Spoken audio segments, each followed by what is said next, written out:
Coming up on Network Africa. Kenya denies reports of death from AstraZeneca COVID-19 vaccination.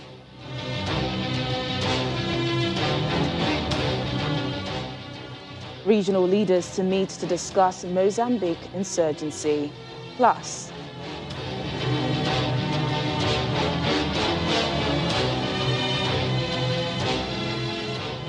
Egypt's president warns Ethiopia of potential for conflict after now dam talks fail.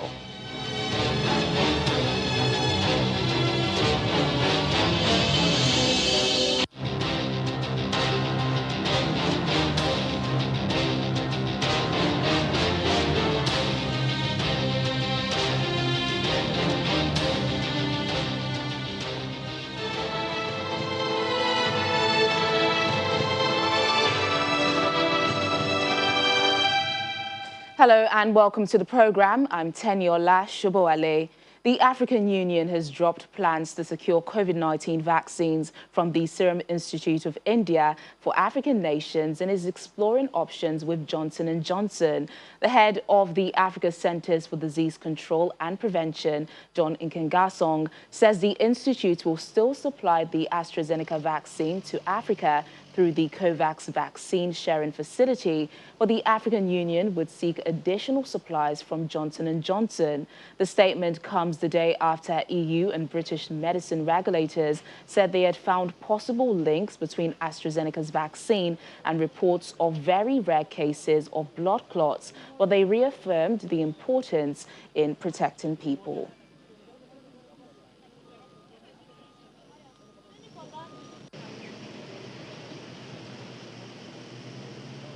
Vaccination program, predictability of availability of vaccines is very, very important, so that you know when and how to use your first doses and how to counsel people that have received their first doses to come in and get their second doses there. But again, as I said last week, the situation with the Serum Institute and the government of India imposing restriction, it makes it very complicated for our vaccination program across the continent.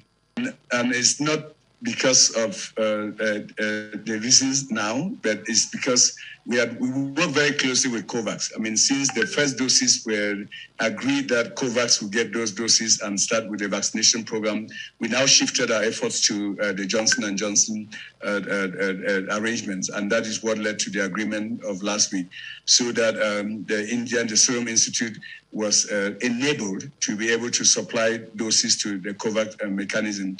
Again, that close coordination and partnership with COVAX is very important for us. So we didn't drop the deal, but it was just a clear understanding of how not to duplicate efforts with the Serum Institute, so that we complement each other rather than duplicate efforts. Prime Minister. Still on COVID-19 vaccination, Kenya's Drugs Authority has denied that a Kenyan has died from taking the AstraZeneca vaccine. The Pharmacy and Poisons Board's Deputy Director, Dr. Peter Ikamati, says the death of a Kenyan health worker who had taken the vaccine may have been caused by a miscarriage. The deceased was a nurse working in one of the hospitals in Western Kenya. The World Health Organization recommends that expectant women should receive the vaccine only if the benefit of vaccination outweighs the potential risks, such as if there are health workers at high risk of exposure or have conditions that place them in a high-risk group for severe COVID-19. Meanwhile, the ministry also says it has not recorded any rare cases of blood clots, as has been reported in some EU countries. Data from the board shows that 279 people have had adverse effects after taking the vaccine. 7 are experiencing severe symptoms. More than 300,000 people have received their first doses of the vaccine in the country. Meanwhile, East Africa's largest referral hospital, Kenyatta, in Kenya, has suspended planned surgeries for patients due to an acute shortage of supplemental oxygen. The hospital's boss, Evanson Kamuri, says surgeries will resume once the oxygen supply normalizes. The hospital's average consumption of supplemental oxygen has sharply risen from 4,000 litres to 8,000 litres per day due to an increase in the number of patients requiring ventilator support and critical care. Health Minister Mutahi Kagwe declared an oxygen crisis 2 weeks ago. He blamed some powerful individuals, hospitals and other facilities for hoarding oxygen cylinders. Some legislators in Madagascar have opted to get vaccinated against COVID-19 outside the country. One Toliara MP, Sisteni Randriana Solonieko, posted a photo while being vaccinated in an unnamed African country while on an official trip. His counterpart, Jean Eugene, has announced his intention to be vaccinated in France, where he's attending to family matters. This is happening days after the country announced that it would register for the Global Vaccine Initiative, COVAX. Madagascar had initially indicated that it would not participate in the COVAX initiative. It said it would rather use a locally produced remedy known as COVID Organics. The unproven remedy is available in tea and pill forms and was touted as a cure for COVID-19 by President Andry Rajoelina.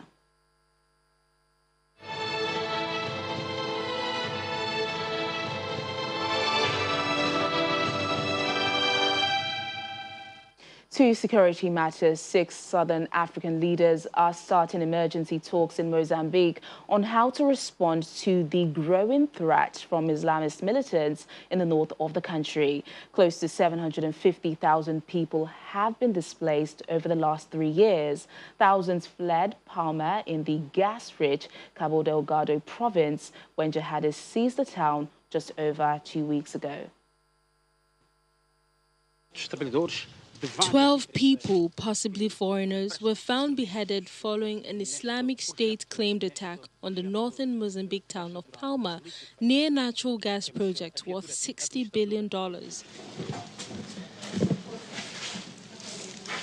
The police commander, Pedro da Silva, told journalists visiting the town that he could not be sure of the nationalities of the 12 people, but he believed they were foreigners because they were white. It is difficult to know which nationalities, but Amarula is a hotel that hosted many foreigners at the time of the attack. Many foreigners thought it was the best place to find the protection, so they ran here. They had security, but the insurgents were stronger. They broke into the hotel and took 12 citizens of different nationalities, tied them up and beheaded them here.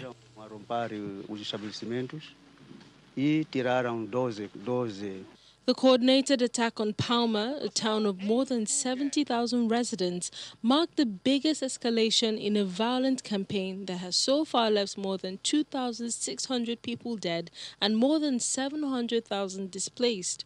But the full scale of the casualties and displacement remains unclear. Most means of communication with the town have been cut off. Islamic State-linked insurgents have been increasingly active since 2017 in the northern Cabo Delgado province, where Palma is located. The resurgence in violence is deepening the region's major humanitarian crisis that has been exacerbated by climate-fueled disasters, sparking warnings that hunger and insecurity in northern Mozambique are reaching the tipping point. Joining us now on Network Africa is security analyst Chidin Wanu. Thank you so much for joining us on the program. If you can hear me, the situation in Mozambique is critical. It's believed that close to 750,000 people... having me. Yeah, it's believed that close to 750,000 people have been displaced over the last 3 years. With the 6 Southern African leaders starting emergency talks, how do you think they should respond to the situation in the north of the country?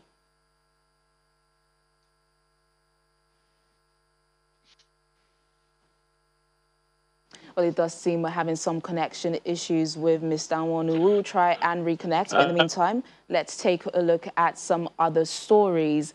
Egyptian President Abdel Fattah el-Sisi has warned that all options are open after the latest rounds of talks between his countries, Sudan and Ethiopia, about a giant dam built on the Blue Nile ended without progress. Delegations from the three countries met in Kinshasa, capital of the Democratic Republic of Congo, the current chair of the African Union, in an attempt to break the deadlock in negotiations. The talks concluded on Tuesday with no resolution to long-running disputes about the operation and filling of the dam. Ethiopia is pinning its hopes of economic development and power generation on the Grand Ethiopian Renaissance Dam, which Egypt fears will imperil its supply from the Nile. Sudan is also concerned about the impacts on its water flows. Delegations from the three governments met earlier this week in Kinshasa in the Democratic Republic of Congo, but failed to bridge their differences. Egyptian President Sisi says there would be inconceivable instability in the region if Egypt's water supply is affected. In the end, I'm telling you, and I'm telling our brothers in Ethiopia, let's not reach a point where you touch a drop of water from Egypt, because all options are open. All options are open. We have seen the amount of cost that depend on any confrontation. And so cooperation and agreement is much better than anything else. Egypt and Sudan, in statements after the Kinshasa meeting, accused Ethiopia of intransigence on restarting negotiations in advance of a second filling of the dam this summer. Ethiopia says on Tuesday that it could not enter into an agreement that infringed on its rights to utilize the Nile. And according to reports, the Khartoum government, which is also locked in a border dispute with Ethiopia, had asked that Ethiopian peacekeepers present in the south of the country with a United Nations mission be replaced. Options are open in front of Sudan. All the options are open, including the return to the UN Security Council and the use of assistance from friends within and outside the region. Considering that the GERD file directly affects Sudan, and when we say that, in Sudan, it affects 20 million people. This is no exaggeration. And when we say the GERD affects the Sudanese national security, that is also no exaggeration. Sudan and Egypt had proposed including the European Union, the United States, and the United Nations as mediators, as an addition to current African Union facilitation of the talks. Both countries say Ethiopia rejected the proposal during the meeting as part of an attempt to cause delay. The VOA's correspondent in Cairo, Edward Yeranian, joins us now for more on this. Edward, the Grand Ethiopian Renaissance Dam has been a source of tension in the Nile River ever since Ethiopia broke ground on it in 2011. But after several talks, it has taken a turn for the worse, hasn't it? Especially with this comment from President al-Sisi warning Ethiopia of the risk of conflict. Yes, Tenny, it does sound a little bit ominous when you listen to the discussions or the declarations coming out of both Egyptian officials' mouths and the Sudanese officials' mouths.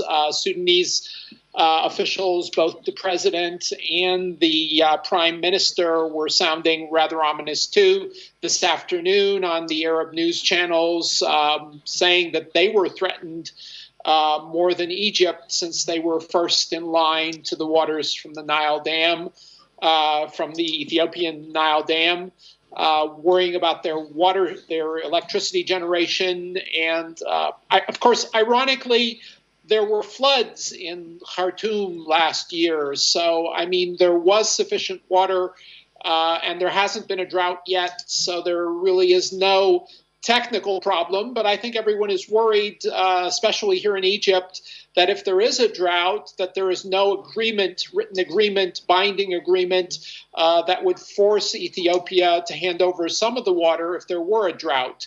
Of course, the actual numbers, which date back to a 1959 agreement, water sharing agreement, and there was one before that from the British era in 1929, give Egypt the lion's share of the water, which is 55.5 cubic meters. All right, then, Edward, a lot to discuss on this. We do hope for a quick resolution. Thank you so much for bringing us insight on that story. Thank you. My pleasure, Tenny. Still to come on the program. Reflecting on the 1994 Rwanda genocide.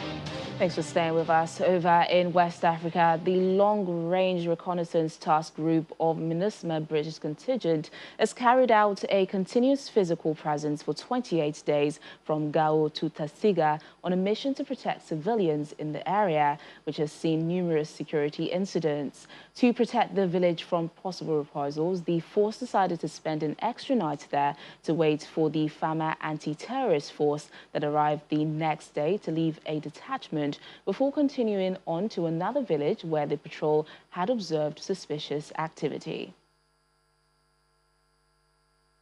So we've been on this patrol now for 24 days, and the purpose of this patrol is to understand what is going on in local towns and villages, and to understand what the problems those villages have, mainly focused on the security concerns. It is also to reassure local population that MINUSMA is here providing security in support of the Malian Defence and Security Forces. And then finally, it is to deter whenever we go into a village and the people are too scared to talk to us and give us information.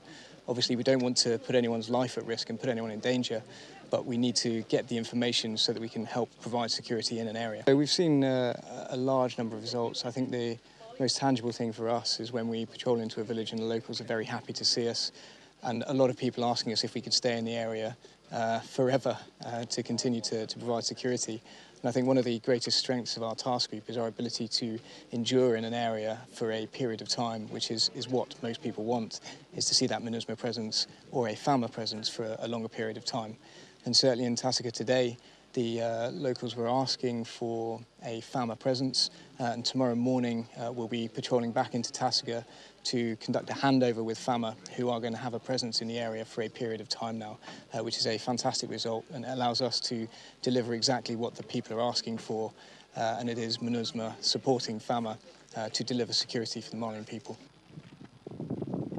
On April the 7th, as the world marked the grim anniversary of the 1994 genocide in Rwanda, the United Nations Secretary General called for concerted efforts to defeat hate-driven movements to prevent history from repeating itself.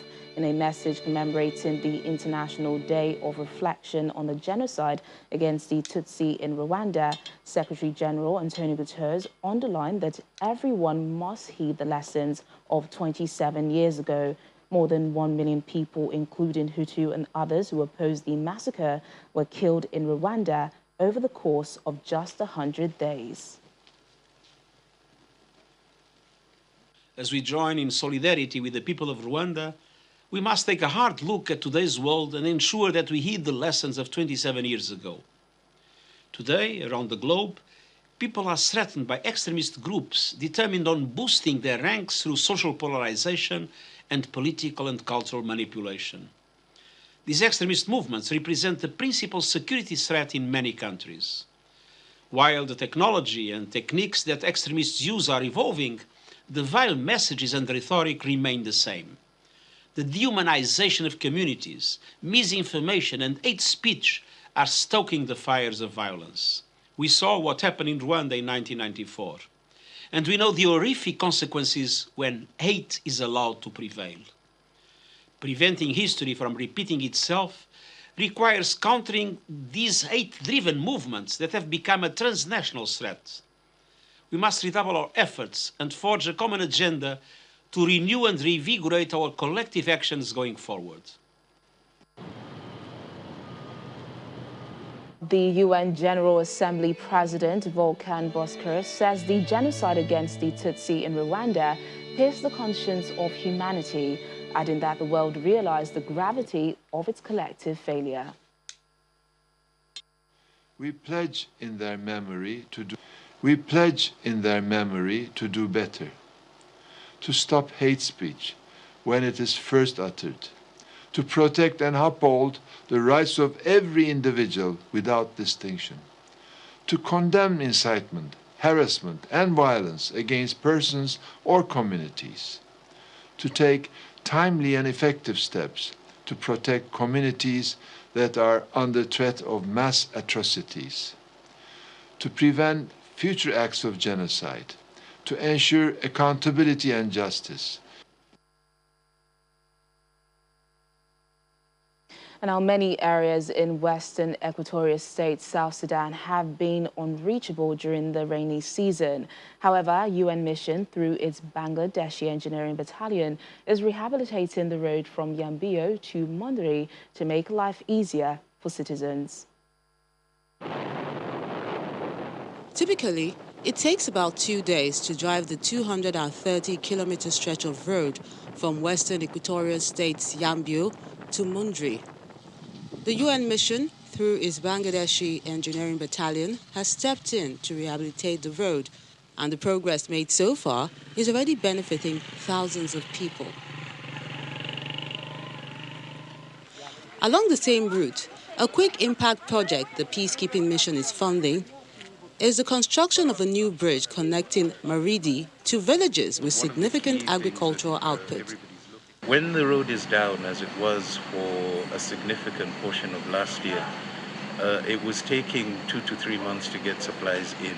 There was a period in which there were over 100 trucks stuck on that particular road. Prices in Yambio had gone through the roof, and the lives of the people were really in dire straits. So with the improvement of the road, this helps to reduce prices. It improves access for the communities, and it also makes their lives a lot more palpable. They are more comfortable. The locals are grateful, as the produce will be able to reach the market, and residents will be able to access basic services. The improved road and new bridge will also have a massive impact on several vital areas in this region.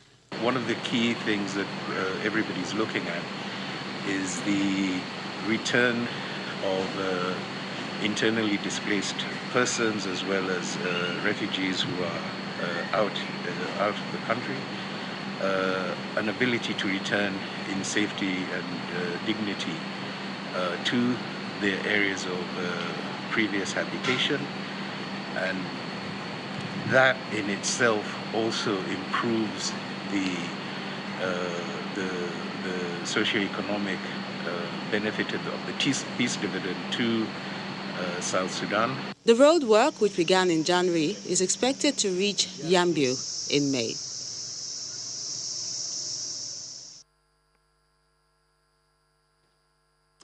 And that's the program today. Thank you so much for watching. I'm Teniola Shuboale. Bye for now.